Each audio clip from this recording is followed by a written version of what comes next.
Bonjour, Denis Vibaud de chez UVC Informatique, les outils mathématiques. Les outils mathématiques se trouvent ici dans le petit plus, contenu. Ici, on a la possibilité d'aller chercher tout ce qui était vidéo et photo, mais juste à côté, j'ai parcourir. Et dans ce dossier parcourir, j'ai ici mathématiques. Et donc là, j'ai accès directement à mes outils mathématiques. Vous allez voir, c'est très simple à utiliser. Par exemple, ici, si je fais glisser la latte, je peux l'agrandir, la rétrécir. Ici, je peux simplement choisir sur quelle mesure je veux tracer ma latte.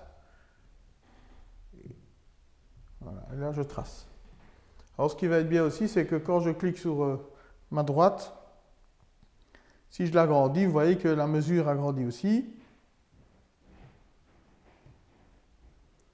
Et là, je peux, par exemple, connecter aussi deux éléments les uns avec les autres via le système d'accrochage. On a aussi ici la possibilité de directement pouvoir tracer un angle. Quand je clique dessus, vous voyez, via les petits points verts ici d'accroche, si je le modifie, vous voyez que l'angle se modifie. Je peux aussi ici avoir l'angle extérieur et je peux même, en cliquant sur l'œil ici, supprimer la mesure. Ce qui peut me permettre après d'utiliser, vous venir mesurer, vous allez voir que ça s'accroche directement sur la ligne.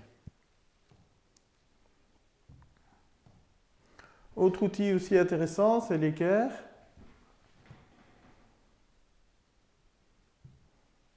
Quand je clique sur l'équerre ici, vous voyez qu'il y a tout un tas d'outils.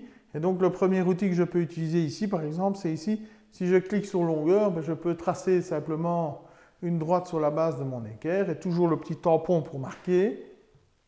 Et si je fais angle ici, je peux directement, via le tampon, faire aussi mon angle. Alors ce qui va être chouette aussi ici, c'est quand je clique sur l'angle, vous voyez, de nouveau, j'ai mon petit œil qui me permet de cacher éventuellement la mesure. Et ici, si par exemple je change, il va prendre en compte mon changement pour améliorer, pour adapter la mesure.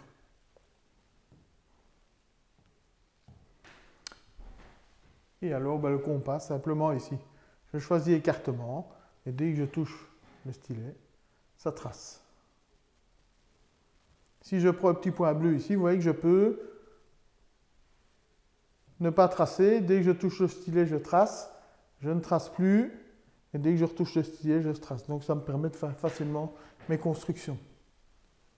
Voilà, ça c'était pour les outils mathématiques. Avec encore une petite info aussi, c'est qu'ici on a la possibilité aussi d'avoir un timer que je peux mettre sur n'importe quelle page de mon Lynx, avec possibilité ici de pouvoir choisir combien de temps mes élèves ont pour faire le boulot. Voilà pour les outils mathématiques. Voilà, j'espère que cette vidéo vous a bien plu et qu'elle vous aura beaucoup aidé. Si jamais vous avez des questions, n'hésitez pas à me contacter. Si ces vidéos vous ont bien plu, n'hésitez pas à liker et surtout de vous abonner à notre chaîne. À bientôt, merci.